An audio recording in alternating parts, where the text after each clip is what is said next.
Yo, what's good, what's good? It's your boy Tay. Listen, today we got a video. It's just a little minor clip I'll be reacting to of TD Jakes and his wife. And she was talking about vows and marriage, divorce, and things like that in this little clip. We're just gonna react to what she said. So it's your boy Tay. This is the Nfluence channel. Y'all stay tapped in. You already know. All right, I'm gonna sit on back, but I get so saddened by the disassembling of families and marriages. It hurts me too. When I hear about people divorcing, especially when they have kids, I immediately think about what that child is now about to endure. Just understanding what happens with divorce is that when God said the two shall become one flesh, he meant it. That's what happens. When you build a life with somebody, when you love somebody and you're every day with this person, eventually, y'all, and then you're giving yourself to that person, your soul, and all of that other stuff. Y'all become one flesh. Like, I've even heard people say that you begin to even look like your partner. I mean, I don't know, but hey, it is what it is. But for that now to end, now it's like a ripping apart. You're it's like paper. It's like you're tearing it because you gave a piece of yourself to that person. It's the same thing with soul ties, which is why it's very dangerous, because that person can now impact you moving forward. You know what I'm saying? And it can be hard to move on. Not only that, you can have this anger, this rage, especially if you're the person who didn't want the divorce. A lot of times we see that the kids suffer because, it's already proven statistically that it is better for a child to grow up in a home with his parents, his biological parents. Now that's done. Now he has to pick a side. She has to pick a side, which is most likely what happens. Whoever has custody now is just that thing in them where they have a void now because they're yearning for their mother. They're yearning for their father, because with your parents, you're going to get that love. You're going to get structure. You're going to get guidance. But now there's division in the home.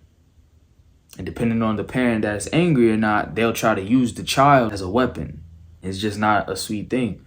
So it is sad. I'm always pro-marriage. I'm always excited. My friends talk about they getting married, all of that stuff. I get excited because I know it's a beautiful thing if done correctly. It breaks my heart because we take 30 minutes to say the most important words that you'll ever say in a commitment.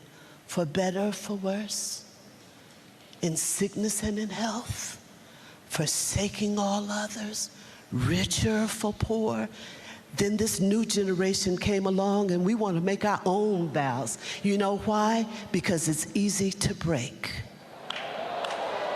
I want to make my own vows because I want to put my own personal touch on it. That's all that is for me. But at the end of the day, the commitments are the same.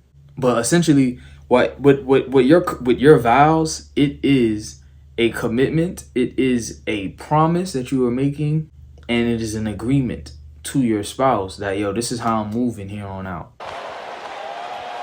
It's easy to say, when I saw you walking across the water in the middle of the night, shut up. Better or worse? Sickness, health, richer, poor, forsaking all others, I'ma cling to him. It's about the commitment. Disney has sold people a fairy tale thinking that it's gonna be, and they lived happily ever after, but that's not the reality. Shrek, by the last movie, I think, he sold his soul because he was so fed up with married life, with parenting. And that's what comes with this thing. You're married to someone and you're only out is through death or if that person cheats. So of course, if you plan on spending the rest of your days with somebody, of course there's gonna come times where people often probably think, dang, like, yo, is this the life that I want for myself? They think about what it could have been. Dang, am I still who I used to be? That's another thing that people ask themselves. You're going to have that. You're going to have the time. Obviously, as you get older, attraction is going to fade. As you get older with your partner, you're not going to be happy every day. That's just not the reality. You know, there are going to come times and there's going to be a lot of hard times. There's going to be a lot of good times as well. But to think that it's going to be peaches and cream, sunshines and rainbows, whoever sold you that, yo, they lied to you. They played you. When she said that she's saddened by it, that's what makes me sad, because I know people don't have these examples. And it's unfortunate, because if they did have these examples of healthy people who are having long-term, healthy, fruitful marriages, they would tell their children, they would tell the people on their block or whatever it is like that, yo, marriage is hard work, and it is. I ain't even in one yet. I'm only engaged right now. But dating with intention, setting me and my girl up because I already knew I wanted to marry her. And now, so that hopefully when we get into marriage, we just doing what we've been doing. Yo, it's hard work. And my parents already, I see it in them. I see it on them. They not faking, ain't no capping. They keeping it a bean. If you pick the right person, how does love feel like slavery? That's why I feel bad about it, because, like, yo, man, if people had the example, they would already know it ain't easy. For better or for worse, all that's left is the commitment when you got them doubts, when the beauty fades, when you don't like this person. You know what I'm saying? Because when you married to your partner, that's what marriage is about. And people don't understand that marriage is a 3-person party. I believe God is the one who invented marriage. He established it. So it's supposed to be man, woman, God. And you're going to need God in order to sustain your marriage.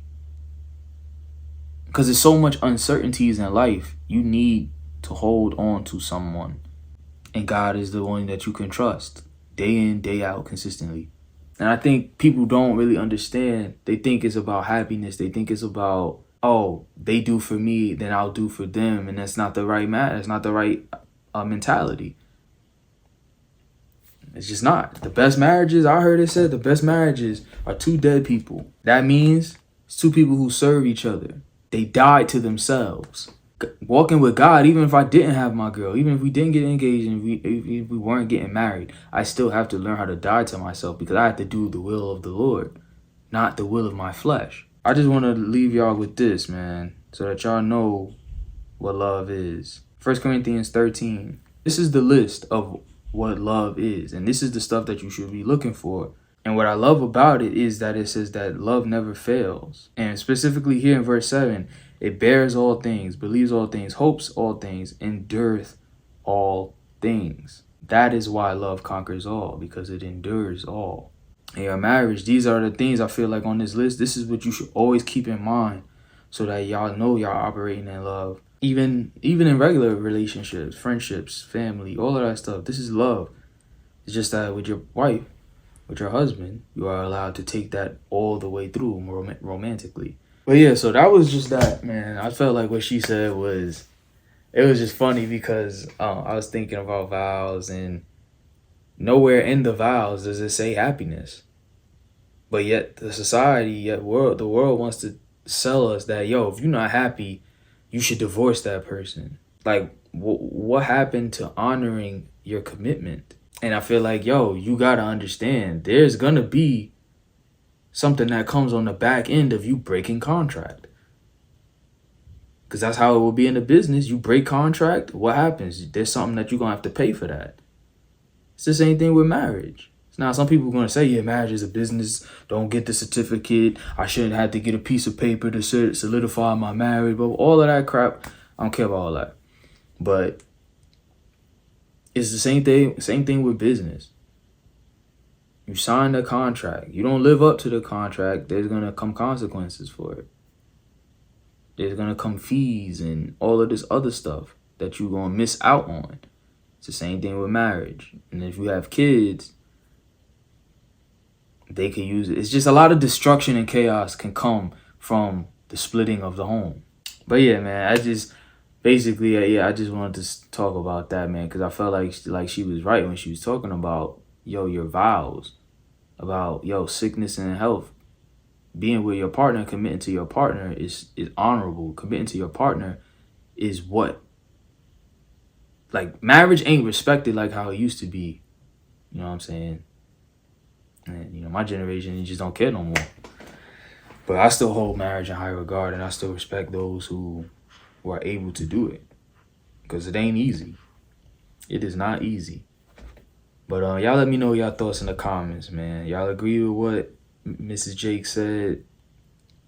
And if not, leave that in the comments as well. But yeah, put your people on. This for you and yours. Make sure you like, comment, share, subscribe, all of that. Hit the bell notification. Preferably you're on track and getting to know God and what he has in store for you. And yeah, man. Y'all stay up. Peace and love.